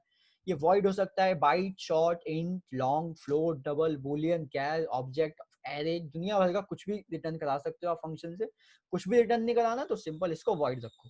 तो ये फंक्शन हमें एटीएम फंक्शन कुछ नहीं दे रहा है, जैसे एटीएम में पैसे नहीं है तो हमें कुछ नहीं दे रहा है, तो सिमिलरली ये मेन फंक्शन भी कुछ रिटर्न नहीं करके देगा। अब ये मेन फंक्शन कौन कॉल कर रहा है, किसको रिटर्न नहीं करके देगा, ये भी मैं बताऊंगा अभी, ठीक है। और ये है हमारा फंक्शन का नाम मेन। अब फंक्शन का नाम भी हम, क्लास का नाम भी हम कुछ भी रख सकते हैं, हम अपने फंक्शन, अपने जो कस्टम डिफाइंड फंक्शंस होते हैं उनका नाम भी कुछ भी रख सकते हैं। लेकिन कुछ फंक्शंस ऐसे हैं जो हमें जावा बने बनाए प्रोवाइड करता है, और वो कहते हैं कि आप इन फंक्शंस को कॉल करो, आप इन फंक्शंस को ओवरराइड करो, इसमें अपना कोड लिखो और इन फंक्शंस को मैं अपने आप चला दूंगा। जैसे मेन फंक्शन है, ये हम नहीं चलाते, ये हमारा जेवीएम चलाता है। जेवीएम मतलब जावा वर्चुअल मशीन, इसका भी थोड़ा ओवरव्यू दूंगा मैं। तो ये हमारा जेवीएम चलाता है, राइट।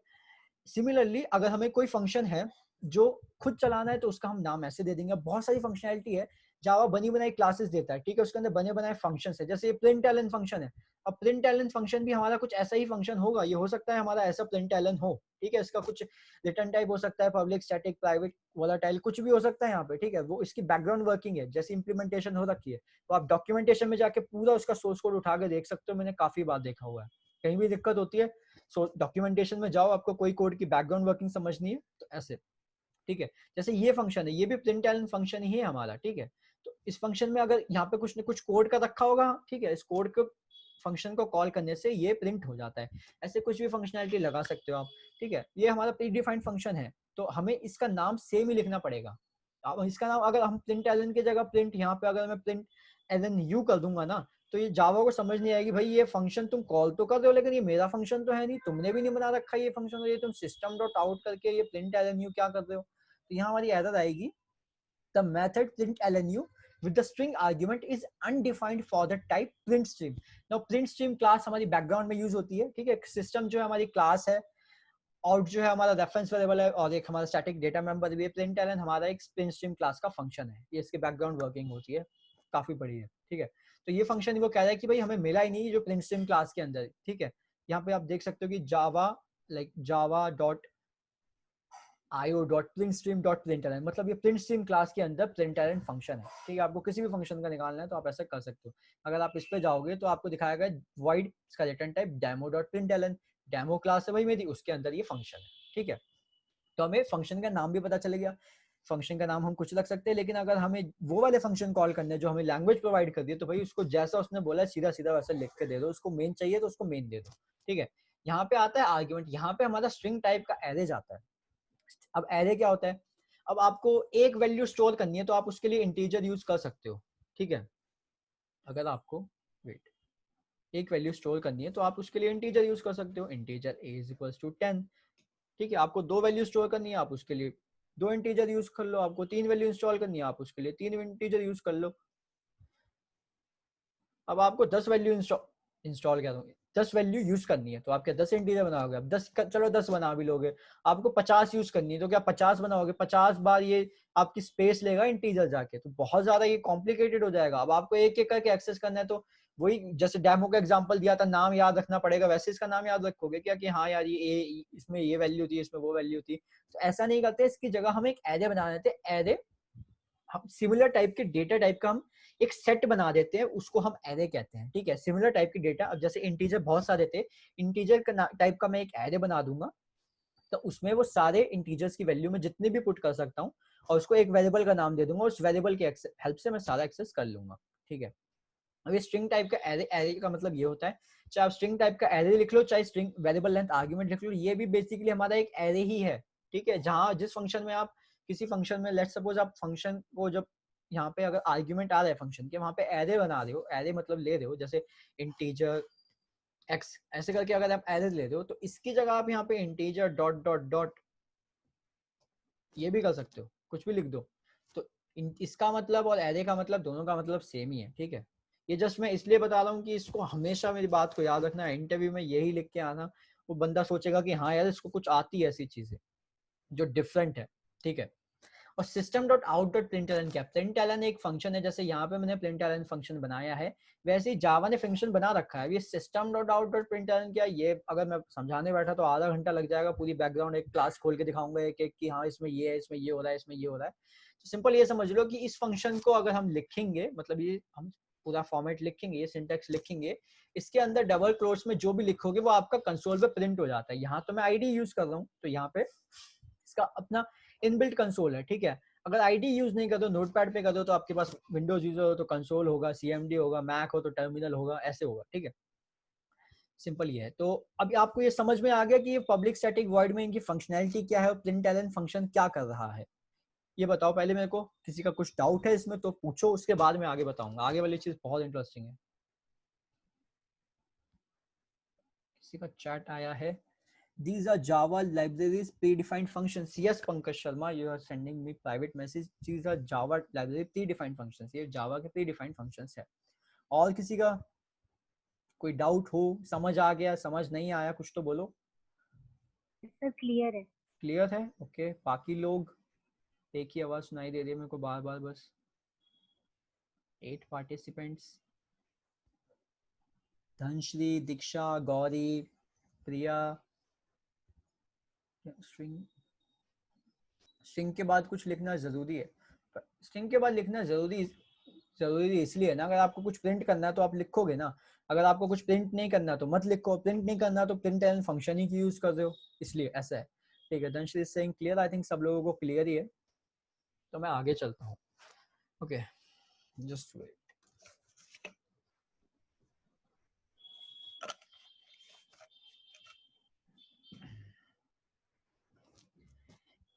और chat message, it's clear no doubts, Priya Shri कह रही है, ओके। तो हम आगे चलते हैं। अब जो ये फंक्शन जो होता है ना, ये फंक्शन जो है वो हमारा JVM कॉल करता है। JVM क्या होता है भाई, ये JVM है, जो जावा की बैकबोन है ना वो JVM ही है। It stands for Java virtual machine.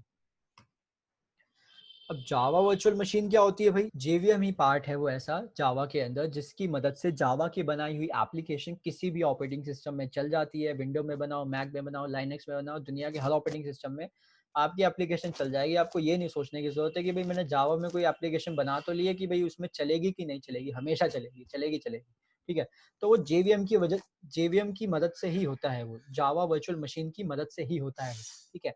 अब जेवीएम क्या होता है ये भी काफी लंबा कंसेप्ट है, तो इसको मैं शॉर्ट में बता देता हूँ। बस जावा वर्चुअल मशीन जो होती है वो हमारे, एक तो first point, Java virtual machine जो होती है वो हमारे कोड को सब चेक करती है, सिंटैक्स वगैरह तो हमारा कंपाइलर चेक करता है, लेकिन उसके बाद जो अगर हम फंक्शन को कंपाइल करेंगे, एग्जीक्यूट करेंगे अगर उसमें जो दिक्कतें आती है वो हमें जेवीएम बताता है, ठीक है। सिंटैक्स एरर हमें कंपाइलर बताता है जवैक डेमो.जावा करके, अगर हमें वैसे दिक्कतें आएंगी कुछ जो हमारी लॉजिकल मिस्टेक्स है वो हमारा जेवीएम बताएगा, जिसको हम एक्सेप्शंस भी कह सकते हैं। अगर यहाँ पे मैं मेन फंक्शन नहीं लिखूंगा, मेन की जगह मेनू लिख दूंगा, ठीक है, तो है तो ठीक है, लेकिन अगर मैं इस फंक्शन को चलाऊंगा ना तो ये कहेगा एरर, देखो ये बहुत इंपॉर्टेंट एरर है, सारा डाउट इससे क्लियर हो जाएगा।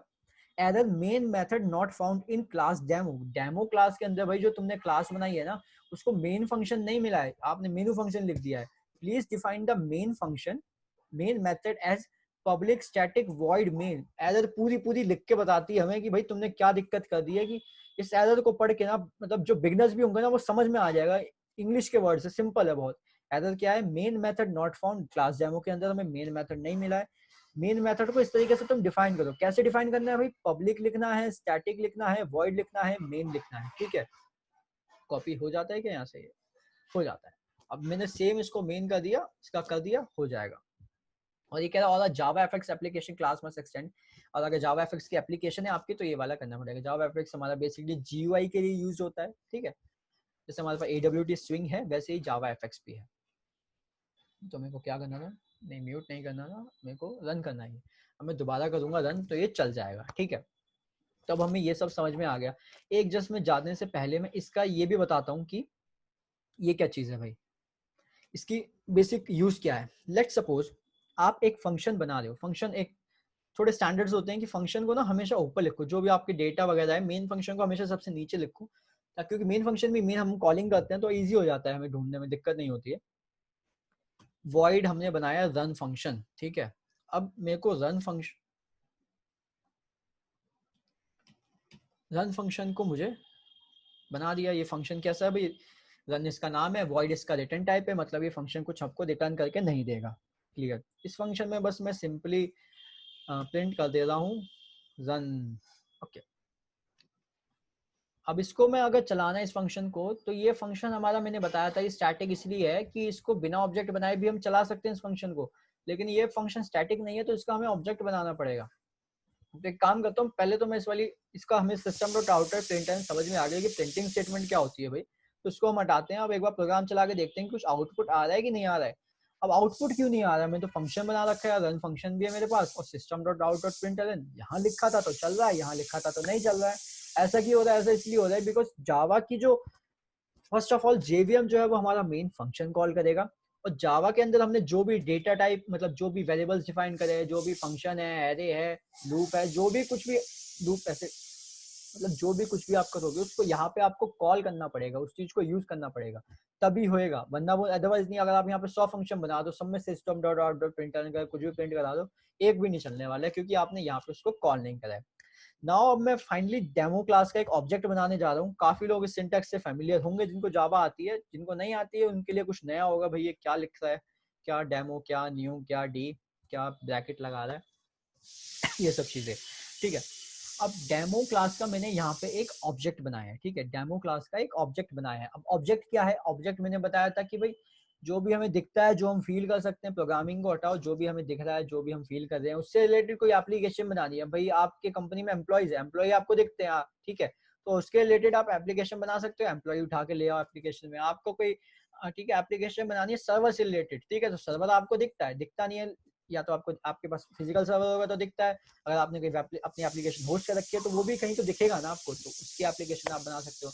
आप डेटाबेस रिलेटेड एप्लीकेशन बनानी है आप उसकी बना सकते हो। आपको एप्लीकेशन बनानी है कि भाई प्रिंटर पे ना मैं कमांड दे दूं जावा की एप्लीकेशन से ही, तो उसकी भी आप एप्लीकेशन बना सकते हो, तो नाम उसका प्रिंटर करके देख दो। तो जो भी आपको फंक्शनैलिटी करवानी है ना, जो आपको मैनुअली काम नहीं करना, भाई हमें चाहिए कि हमारा जो कंप्यूटर है वो अपना हम बस कोड करते हैं और सारा काम हमारा करके दे दे, तो उसके लिए उसके स्पेसिफिक ऑब्जेक्ट उसी नाम से उठाओ। एम्प्लॉय का है तो एम्प्लॉय उठाओ, प्रिंटर है तो प्रिंटर उठाओ, अकाउंट का काम है तो अकाउंट उठाओ। सी एम्प्लॉय लिविंग बीइंग है, अकाउंट नॉन लिविंग है, तो मैंने बताया कि जिस भी चाहे वो लिविंग बीइंग हो चाहे वो नॉन लिविंग बीइंग हो, उसका सेम नाम उठाओ और लाके उसको प्रोग्रामिंग में रख दो, ठीक है। अब यहाँ पे सिमिलरली यहाँ पे ये सिंटेक्स है, बेसिकली डेमो क्लास का ऑब्जेक्ट बना रहे हैं हम यहाँ पे, ठीक है। अब यहाँ पे हो क्या रहा है, इसको मैं थोड़ा डिटेल में एक्सप्लेन करता हूँ। इसका भी एक सिंटेक्स होता है, पहले मैं सिंटेक्स लिखता हूँ, चलो काफी लोगों को पता होगा but still, not calls, it's class name, then reference variable, not short form, reference variable, right, is equals to, okay। इसके बाद जो न्यू लिख रहे हैं ना, ये न्यू होता है हमारा operator, OPERATOR, operator. Then again class name और उसके बाद 2 पैरेंथेसिस बंद। ये हमारा सिंटैक्स होता है, ठीक है। सिंटैक्स को आप देखो, सबसे पहले हमें अगर ऑब्जेक्ट बना रहे हैं तो हम क्लास नेम लिखेंगे। तो हम यहाँ पे हमारा क्लास का नाम क्या है भाई, क्लास इतनी देर से करते हैं, डेमो क्लास है, नाम लिख दिया हमने, ठीक है, डेमो। चलो मैं लिख के दिखाता हूँ ऐसे करके, ठीक है। सबसे पहले हम क्लास का नाम लिखेंगे, क्लास का नाम क्या है, डेमो, चलो लिख दिया हमने डेमो। फिर उसके बाद सिंटैक्स कहता है कि हमें ना रेफरेंस वेरिएबल बनाना है। भाई रेफरेंस वेरिएबल क्या भला है, ये जो हमारा जिसने सी पढ़ रखी है ना उसको पॉइंटर तो पता होगा, पॉइंटर कितना नाक में दम करते हैं। पॉइंटर जो काम करता है ना, पॉइंटर में क्या हम डायरेक्टली एड्रेस को, मतलब डायरेक्ट उस एड्रेस पे जाके उस डेटा को हम एक्सेस कर सकते हैं। उस पॉइंटर को हटा के जावा में रेफरेंस वेरिएबल और रेफरेंस आईडी आ गई है। रेफरेंस वेरिएबल होता है, इसके अंदर हम रेफरेंस आईडी स्टोर करते हैं, REFERENC, रेफरेंस आईडी। जो काम पॉइंटर करता है ना वही काम रेफरेंस आईडी भी करती है। बस फर्क इतना है कि जब आप पॉइंटर की मदद से डायरेक्ट उस एड्रेस को हिट कर सकते हो, रेफरेंस आईडी की वजह से आपको एक स्ट्रिंग मिलेगी, ठीक है, जो कॉम्बिनेशन होगा 3 चीज का। मैं वो करके दिखाऊंगा एक्चुअल में क्या होता है। तो पॉइंटर में करते हो तो आपको पता होगा क्या होता है, सी पढ़िए। जावा में करते हो तो क्या होता है वो भी मैं बताऊंगा भाई, कि वो डायरेक्ट आप मेमोरी को एक्सेस नहीं कर सकते, कि जावा परमिशन नहीं देता, इसी वजह से वो सेफ बनी है। सी एप्लीकेशन के अंदर आप डायरेक्टली हिट कर सकते हो, किसी भी एड्रेस पे जाकर उस डेटा को एक्सेस कर सकते हो, लेकिन जावा आपको परमिशन नहीं देता। भाई मेरी एप्लीकेशन में, मेरी प्रोग्रामिंग में आप ऐसे नहीं कर सकते, तो जावा ने मना कर दिया, नहीं होगा ऐसा, ठीक है। तो रेफरेंस वेरिएबल नाम, ठीक है। जैसे पॉइंटर का कोई हम कहीं स्टोर करेंगे, उसका रेफरेंस वेरिएबल का नाम देंगे ना, वेरिएबल है रेफरेंस, इसको रेफरेंस वर्ड को हटाओ, सिंपल वेरिएबल है। वेरिएबल क्या है, वेरिएबल जैसे हमारा ये भी वेरिएबल है, हमको यहाँ पे लाइक कुछ डिफाइन कर रहे हैं इंटीजर एक्स, तो एक्स भी हमारा वेरिएबल, सी है, जो भी है सब कुछ वेरिएबल ही होता है, जो भी डेटा स्टोर करने के लिए काम आता है, ठीक है। तो ये वेरिएबल है, इसको रेफरेंस क्यों कहते हैं, यहाँ पे रेफरेंस क्यों होता है वो भी हम डिस्कस करेंगे। तो हमें पहले पता चल गया वेरिएबल है ना, तो वेरिएबल का नाम लिख दो डेमो, ओके। फिर उसके बाद हमें कहता है कि इक्वल्स टू का साइन लगाना है, भाई ठीक है, इक्वल्स टू लगा देते हैं। उसके बाद ये कह रहा है कि न्यू लगाना है, हमें न्यू लिखना है। भाई ये न्यू क्या चीज है, न्यू का मतलब है, न्यू हमारा ऑपरेटर है। अगर ऑपरेटर आप लोगों ने प्रोग्रामिंग से हटके भी कभी ऑपरेटर सुने होंगे, तो ऑपरेटर क्या होता है हमारा, plus minus multiply, bitwise operator, question mark, semicolon वाले जो होता है बिटवाइज वाला, ऐसे बहुत सारे ऑपरेटर्स होते हैं, double plus, double minus, addition वगैरह सब ऑपरेटर्स होते हैं। तो उनका ऑपरेटर नाम तो हमें समझ में आता है, जो 2 ऑपरेंड्स के बीच में कुछ भी कैलकुलेशन करनी है, या फिर एक ऑपरेंड के बीच में हमें कुछ भी कैलकुलेशन या कुछ भी मैथमेटिकल रिलेटेड हमें कोई भी काम करना है, तो उसके लिए ऑपरेटर यूज करते हैं भाई। लेकिन यहाँ पे ये ऑपरेटर इसका नाम दिया हुआ है हमें, फर्स्ट थिंग। लेकिन ऑपरेटर तो हमने सुना था कि ऑपरेटर तो क्या कहते हैं, मैथमेटिकल रिलेटेड कुछ करता है, तो यहाँ पे मैथमेटिकल रिलेटेड तो वो कुछ नहीं कर रहा है। और दूसरी बात, इसका नाम वहां पे तो चलो प्लस माइनस एडिशन है, ये न्यू क्यों कर रहा है, न्यू क्या क्या मतलब है। यहाँ पे भी जावा ने ऐसे ही कुछ नहीं कि बस कुछ भी, जैसे यहाँ मेन फंक्शन क्यों है, मेन फंक्शन इसलिए था क्योंकि ये पूरी जावा क्लास का मेन पार्ट है भाई, इसी से आपकी एप्लीकेशन चलेगी, इसलिए इसका नाम मेन है। यहाँ क्लास क्यों है, क्योंकि जो भी आप उठा के लाओगे सब क्लास के अंदर लिखना है, तो क्लास है। पब्लिक क्यों है, कि आपको अपने एप्लीकेशन की जो भी डेटा उसको बाहर लेके जाना है, तो उसको पब्लिकली दे दो। ऐसे ही सिमिलरली न्यू नाम भी हमें इसलिए मिला है, हमें क्या मिला है, जावा ने दिया है, वो इसलिए क्योंकि न्यू लिख के जब आप कोई भी ऑब्जेक्ट बनाओगे ना, तो हर बार ही नया ऑब्जेक्ट बनेगा। कोई अगर आपने 2 बार न्यू करके ऑब्जेक्ट बनाया है, तो कभी भी हो ही नहीं सकता कि सेम ऑब्जेक्ट है। न्यू मतलब नया ऑब्जेक्ट। ऑपरेटर तो है, लेकिन इसका नाम न्यू इसलिए दिया ताकि डेवलपर के जो नए लर्नर्स है उनके, या फिर लर्नर्स नहीं, जो भी जावा सीख रहे हैं उनको पता चले कि यार माइंड में स्ट्राइक करे, हाँ हमें कहीं भी ऑब्जेक्ट बनाना है ना, तो हम क्या देखेंगे, हम देखेंगे कि न्यू तो यूज नहीं हो रहा, जहाँ पे न्यू यूज हो रहा मतलब नया ऑब्जेक्ट बना के दे रहे भाई, हम यहाँ पे हमने नया ऑब्जेक्ट बनाया है। तो न्यू का मतलब है जब हम नया ऑब्जेक्ट बनाते हैं तो न्यू ऑपरेटर को हम यूज करते हैं। इसके बाद हम लिखते हैं दोबारा से क्लास का नेम, फिर क्लास का नेम लिखते हैं, फिर ये पैरेंथेसिस ब्रेसेस लगा देते हैं। वो ये पैरेंथेसिस ब्रेसेस क्या होता है? ये होता है हमारा बेसिकली कंस्ट्रक्टर। कंस्ट्रक्टर क्या होता है? कंस्ट्रक्टर भी बताएंगे, चलो सब बता रहे हैं तो ठीक है। यहाँ पे हमारा पूरा ऑब्जेक्ट बन गया। अब इसमें होता क्या है, एक कंस्ट्रक्टर बताता हूँ मैं पहले, डेमो सी। यहाँ पे हमने देखा था कि रन फंक्शन, कोई भी फंक्शन है ना वो अपने आप कॉल नहीं होता। मैंने बताया था कोई भी फंक्शन अगर कॉल होगा तो मेन के अंदर से होना चाहिए भाई। तो यहाँ पे अगर मैं ये कंस्ट्रक्टर के अंदर कंस्ट्रक्टर लिख दूंगा तो ये चलना चाहिए कि नहीं चलना चाहिए? अब 9 पार्टिसिपेंट से कुछ आप बताओ, ये चलना चाहिए कि नहीं चलना चाहिए? देख लेना, यहाँ पे मैंने इसको कहीं कॉल नहीं करा है इसको, ठीक है। जैसे यहाँ रन मेथड को कॉल करना पड़ता, बिना कॉल करे नहीं चल रहा था, ऐसे ही ये भी मैंने कहीं कॉल नहीं करा है, बिना कॉल करे नहीं चलेगा, नहीं चलना चाहिए। तो बताओ चलेगा कि नहीं चलेगा? Anyone anyone? अरे इतने शाय नहीं लोग। चलेगा। नहीं चलेगा, ओके। अब चला के देखते हैं इसको, अब क्या आता है, आज चलेगा कि नहीं चलेगा।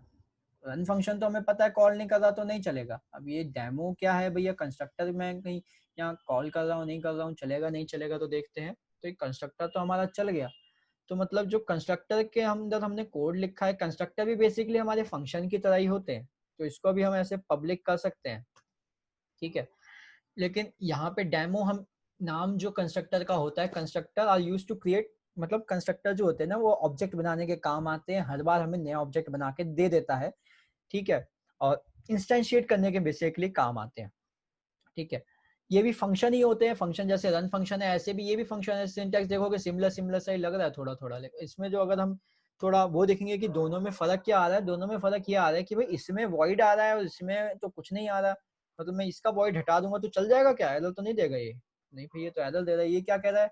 ये कह रहा है return type of for the method is missing. ये कह रहा है रिटर्न टाइप तो तुमने दिया ही नहीं है भाई, तो चलो रिटर्न टाइप दे देते हैं हम।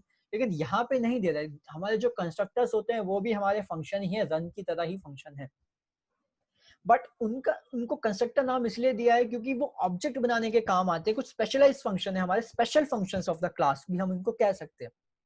हम इसकी प्रॉपर डेफिनेशन बताऊं तो constructors are the special functions of the class which are used to initialise the object. Object बनाने के लिए फंक्शंस, स्पेशल फंक्शंस को, अब नॉर्मल फंक्शन से, रन फंक्शन से मैं ऑब्जेक्ट नहीं बना सकता। मैं मतलब कंस्ट्रक्टर तरीके का एक फंक्शन बनाऊंगा तो उसी से ऑब्जेक्ट बन सकता है भाई। तो constructors are special functions of the class which are used to initialize the object, ठीक है, और create the object कह सकते हो। तो ये वाला हमारा चल जाएगा। ये चला इसलिए कि यहाँ पे जब भी हम ये करके डेमो करके ये कर रहे हैं ना, तो एक तरीके से हम इसको यही कॉल ही कर रहे हैं। सी इसका आप सिंटेक्स देखोगे तो थोड़ा मिलता जुलता सा लगा ना, कि डेमो फिर उसके बाद यहाँ पे ब्रेसेस आ गए, यहाँ पे भी हो गया डेमो फिर ब्रेसेस आ गए, तो भाई ये सिंटेक्स तो इसका मिलता जुलता है। तो अभी ये चल रहा है, उसको डीपली एक्सप्लेन करूंगा तो बहुत लंबा सेशन हो जाएगा। तो बस ये समझ लो कि यहाँ पे एक तरीके से हम कंस्ट्रक्टर को खुद ही कॉल कर रहे हैं। लोग कहते हैं कंस्ट्रक्टर को तो भाई तुम कॉल कर ही नहीं सकते हो, रन फंक्शन तुम कॉल कर लोगे, अपने फंक्शन कॉल कर लोगे, मेन फंक्शन तुम कॉल कर लोगे, तुम कंस्ट्रक्टर कॉल नहीं कर सकते हो। तो मेरा क्वेश्चन उनसे यही है, अगर मैं कंस्ट्रक्टर कॉल नहीं कर सकता ना, तो अभी तो ये मैंने ऑब्जेक्ट बनाया तो ये कॉल हो रहा है, अगर मैं इसको कमेंट कर दूंगा तो कंस्ट्रक्टर चल रहा है क्या? तो नहीं चल रहा। तो इसका मतलब क्या हुआ कि जब मैं ऑब्जेक्ट बना रहा हूँ तो कंस्ट्रक्टर कॉल हो रहा है, और जब मैं ऑब्जेक्ट नहीं बना रहा हूँ तो कंस्ट्रक्टर कॉल नहीं हो रहा है। तो ये डाउट भी बहुत लोगों को पढ़ाया जाता है स्टार्टिंग में कि भाई कंस्ट्रक्टर को तुम कॉल नहीं कर सकते हो। हाँ, हम इसको रन मेथड की तरह कॉल नहीं कर सकते, लेकिन हम इसको कॉल कर सकते हैं, और हम ही कॉल करते हैं, और कौन कॉल करेगा? ये नहीं कि जेवीएम कॉल करता है मेन फंक्शन की तरह, ऐसा नहीं है। इसको हम ही कॉल करते हैं, ठीक है। तो कंस्ट्रक्टर्स भी हम कॉल करते हैं। ये बहुत ब्लंडर रहता है, ये भी मैंने बता दिया, बहुत सारे ब्लंडर बता दिए एक्चुअली मैंने। जो बिगनर्स होंगे वो कहेंगे क्या क्या बोले जा रहा है ये, लेकिन सारी काम की चीजें हैं। अगर नोट्स बना रहे हो तो it's really great for you, ठीक है। तो यहाँ पे हमने ऑब्जेक्ट बना दिया है, जस्ट वेट, ओके। यहाँ पे हमने ऑब्जेक्ट बना दिया है, ठीक है। अब इसके बाद क्या है, ऑब्जेक्ट बन गया हमारा, तो हम एक फंक्शन को कॉल करते हैं। अभी कंस्ट्रक्टर वाली कहानी हटा दो क्योंकि ये बहुत ज़्यादा कॉम्प्लिकेटेड हो जाएगी पहली क्लास के लिए अगर मैं कहूँ तो। यहाँ पे एक सिंपल अभी ये फंक्शन कॉल करेंगे हम और ये चल जाएगा। ये हम करेंगे डेमो डॉट रन और ये फंक्शन हमारा चल जाएगा। कोई भी फंक्शन है उसको हमें कॉल करना पड़ेगा तो ही चलता है, एक्सेप्ट कंस्ट्रक्टर्स, वो भी हम कॉल ही कर रहे होते हैं एक तरीके से, लेकिन कहते हैं कॉल नहीं करते हैं। अगर कोई कहे कि हाँ भाई कंस्ट्रक्टर कॉल नहीं कर सकते तो कहो उसे बिना ऑब्जेक्ट बनाए तो चल कंस्ट्रक्टर कॉल होएगा ना फिर, अगर कंस्ट्रक्टर कॉल नहीं कर सकते तो। ठीक है, तो यहाँ पे हमारा रन फंक्शन चल गया है। ये कॉन्ग्रेचुलेशन, फर्स्ट फंक्शन एक बहुत बेसिक सा बना दिया है मैंने, उसमें हमने अपना खुद का फंक्शन भी बना लिया, मेन फंक्शन की बैकग्राउंड वर्किंग समझ ली, object, reference ID, reference variable सब कुछ समझ लिया। एक मैंने ये भी कहा था कि रेफरेंस आईडी को प्रिंट करके मैं दिखाऊंगा, तो वो भी दिखा देता हूँ। ये बिगनर्स के लिए थोड़ा सा दिक्कत हो सकता है कि ये क्या क्या चीजें बता रहा है, ये जस्ट मैं एक काइंड ऑफ अ डेमो बता रहा हूँ इंट्रोडक्शन की, जावा सीखोगे तो उसमें ये चीजें हैं। और सेकंड थिंग, एक नया बैच स्टार्ट हो रहा है उसके बारे में अभी बाद में बात करूंगा, तो उसके लिए kind of a demo class समझ सकते हो। अगर मैं यहाँ पे डेमो लिख दूंगा, सब जगह डेमो डेमो ही हो रहा है आज, तो इसको मैं डेमो लिख दूंगा तो क्या प्रिंट होएगा देखते हैं। सॉरी, नॉट लाइक दिस, ये तो डबल कोट्स में लिख दिया, नो नो नो, ऐसे लिखूंगा तो क्या प्रिंट होगा, एरर नहीं आनी चाहिए भाई।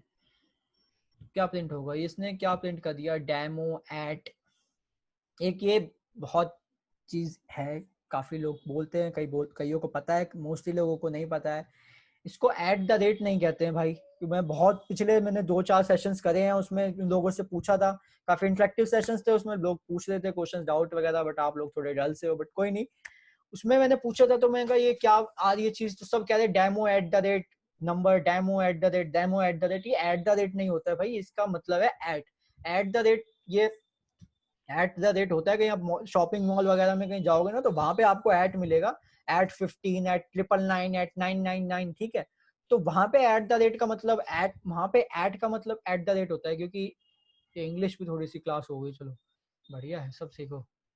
यहाँ पे एट रुपीज 299 ये देखा होगा ना, तो यहाँ पे हम कहेंगे at the rate. At the rate क्यों कहते हैं, एट रुपीज क्या है, रेट है इसका, ये तो इसलिए एट द रेट कहते हैं। बाकी सब जगह एट द रेट घुमाते रहेंगे। कंपनी में जाओ, कभी एट द रेट मत बोल के अपनी बेइज्जती मत करा लेना, ये चीज हमेशा ध्यान रखना। जिनको नहीं पता है, जिनको पता है वेल एंड गुड, जिनको नहीं पता है ये एट द रेट नहीं होता है, एट द रेट कभी मत बोलना यार, दिल से बुरा लगता है। ओके तो फिर उसके बाद यहाँ पे हमारा ये हुआ क्या, पहले ये देखते हैं, डेमो एट 7852E992। ये जो हमारी एक स्ट्रिंग आई है, स्ट्रिंग क्या होती है, जिन्होंने पढ़ी है जावा उनको थोड़ा बहुत पता होगा। ये डेमो है हमारा क्लास नेम। इस इनको अगर हम देखेंगे तो ये कुछ इस तरीके से आई है, डेमो एट 7852E922, ठीक है। तो इसमें क्या हो रहा है हमारा, इसमें सबसे पहले हमारा आ रहा है डेमो। देखोगे तो भाई ये डेमो क्या है, ये तो डेमो यार मेरा क्लास का नाम ही है ना, तो हम इसको ऐसे कर सकते हैं कि ये क्लास नेम है, हाँ इसको हम कह सकते हैं ये क्लास नेम है ही, क्या कह सकते हैं।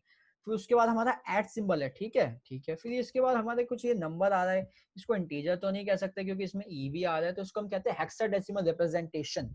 ये hexadecimal representation of hash code of an object, ये होता है बेसिकली हेक्साडेसिमल रिप्रेजेंटेशन। ये क्या है हमारा, ये है हमारा हेक्साडेसिमल रिप्रेजेंटेशन है भाई। तो class name at symbol hexa, इसको लिख दूं SYMBOL, class name at symbol hexadecimal representation. अब ये पूरे इसको कॉम्बिनेशन को हम ऐसे कहेंगे, class name at symbol hexadecimal representation of the hash code of an object. नहीं पता होगा, बहुत लोगों को लग रहा होगा बोरिंग, ये क्या बोल रहा है, क्या क्या चीजें, हमें तो कुछ समझ ही नहीं आ रहा है। जब पढ़ना सीखोगे ना, जब पढ़ना स्टार्ट करोगे तो बहुत ही इजी चीजें हैं, इतना कुछ कॉम्प्लिकेटेड है नहीं जावा में, जितना हुआ बना रखा है कि जावा जावा बहुत मुश्किल है ये वो। मेरे को लगता है सबसे इजी लैंग्वेज जो है ना वो जावा है, जावा से इजी कुछ लैंग्वेज ही नहीं। हाँ, तो कई लोगों को एक ये भी लगा होगा भाई इतनी देर से हो गई, क्या टाइम हो गया, 9:30 बज गए, 8 बजे स्टार्ट किया था हमने, करेक्ट।